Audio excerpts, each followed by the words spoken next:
Мына жерде труба жок болчу вообще. Ушунун баарын жаңы койдурдук. Тартып келип. А то эметип баратканда, кургап бараткан. Анан аракет кылып монун баарын трубаларды, эски трубалардын баарын ар кайсы жерден алып келдик, чогултуп. Ичинин баарын кумдарын күйүп, тазалап, бири-бирине бириктирип, азыр булардын баарынан суу агып атат, иштеп атат. Түтүктөрдүн баары. Анан азыр канализациялар аябай оор акыбалда. Алар дагы эски. Бүт жарында тыгылып калган, иштебей калган, моторлордун баары эски. Эми баягы мурунку илгерки Союз убагындагы келатат да, жаңылануу болгон эмес да мыяктачы. Анан эски немелердин баары сыровно эскилигин кылат экен да. Ошол иш алып бара албайт азыр, оор. Мурун Диларом кыргыз тарапка өткөндөн кийин Энес айдап аталган пансионаттын директору Акжол Тынаев Совет дорунан бери ремонт көрбөгөн эс алуу жайын эми Өзбекстан жакшылап карап, заманбап деңгээлге жеткириш керек деген пикирде. Анткени Кыргызстандын карамагына өткөндөн кийин кем карчын оңдоо аракетине каражат жетпей, 1 жылдык кирешенин көлөмү 1 миллион сомдон ашпаптыр. Өзбек тарап азыр келишим боюнча жакшы бир келишимдерди айтып атат эми. Ал келишимди көргөн жокпуз да биз эми.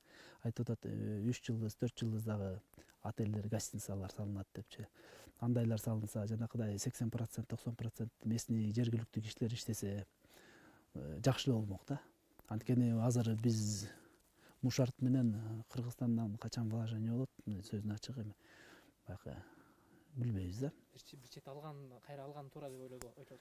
Эми бир четте жанакыдай вложение болсо, жанакыдай мисалы үчүн көлдүн уровенин көтөрүшүбүз керек да биз. Көлдүктөр болгондон кийин анан келгендер бул пансионаттар баягы Союз убагында турбайбы, кыргыздар артта калып калды деген көрүнүш, ушундай сөздөр болот да. Ошондой болбош үчүн не только өзбектер, башка пансионаттарга мүмкүнчүлүк бериш керек го дейм да, бардыгыначы. Ысык көл районундагы Карай элинде жайгашкан Диларом пансионаты 1974-жылы салынган. Бир учурда 500 киши эс ала турган бул жай 23 гектар аянт тейлейт. Ушул эле айылдагы Рохат пансионаты кыргыз тарапка өткөндөн кийин алтын жай деп аталган.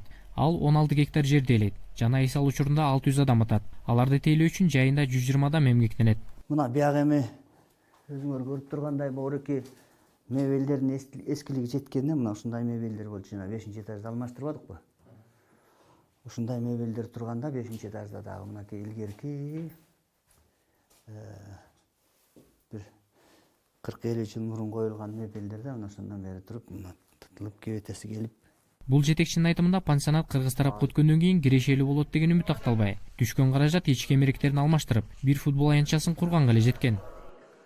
Жетекчилик тарапта эле биздин эми көрүп атабыз, өтө жакшы прибыль жок да бу жерге. Ишт алган жок. Кыргыз тараптан эми бу жерге көп вложение салыш керек экен. Эскириптирди аябайчы, мына 50 жыл болуптур бу жерде иштеген. Ошондон бери мына муреки жанагы водопроводдору, системаларынын баары эскирип бүтүптүр. Алардын мебелинин баары эскирип бүтүптүр. Ушунун баарын эгер жаңыртып туруп анан кийин азыр эми өзүңөр көрүп атасыңар, баягы башка частный пансионаттар бар да көп, аябай жогорку деңгээлде. Аларга салыштырмалуу эми биздики начар болгондугуна байланыштуу киши аз келет экен да.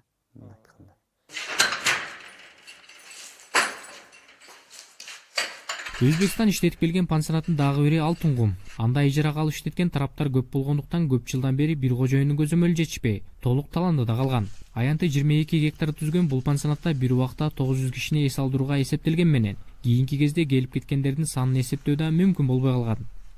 Өзбекстан кайра иштете турчу 4-чү Бустан пансионаты Тоң районунда. Бирок азырынча анын имараты да толук курулуп бүтпөгөн бойдон турат. Совет дорунда курулуп 2016 жылга чейин Өзбекстан пайдаланган 4 пансионат Кыргызстанга биротоло өткөндөн кийин кубанган адамдар көп болгон. Президент Сооронбай Жээнбековдун Өзбекстанга сапарынан кийин эс алуу жайлар кайрадан өзбек тарапка иштетүүгө берилгенде коомдо ар түркүм пикир жаралбай койгон жок. Госимущество алып зарплатын бере албайт. Тургунлуктерге. Иштете албай койду кыскача айтканда. Кыскача айтканда иштете албайт. Өзбек тарап иштетип жүргөндө кандай? Эми алар иштеп жүргөндө Ташкенттен кишилер келип турчу алардыкы. Фирмалар менен келчү ошол. Баягы убагында эмелери төлөнүп. Убагында бүт төлөнүчү. Рабочийлерге зарплаттарын берчү. Туризмде да өнүктүрөлү деп атышат. Өзбекстандан көп келчү илгери эс алуучулар. Анан кайра ошолор келе баштаса бизге эле жакшы. Бюджетке түшөт да, баягы туризм баардыгы каяка түшөт? Бюджетке түшөт акчалар. Анан ошону туура эле көз караш болуп атат. Демек кыш өткөндөн кийин колдон колго өткөн 4 пансионаттын бактысы ачылып, имарат жайлары жаңыланып, эс алуучулар көбөйөр деп жергиликтүү эл арасында күтүнгөндөр арбын. Ал эми атын өзгөрткөн менен затын өзгөртө албаган ыкшоолукка ким жооп берери көпчүлүккө беймаалым. Асия Мадамбеков, Азаттык, Ысык Көл облусу.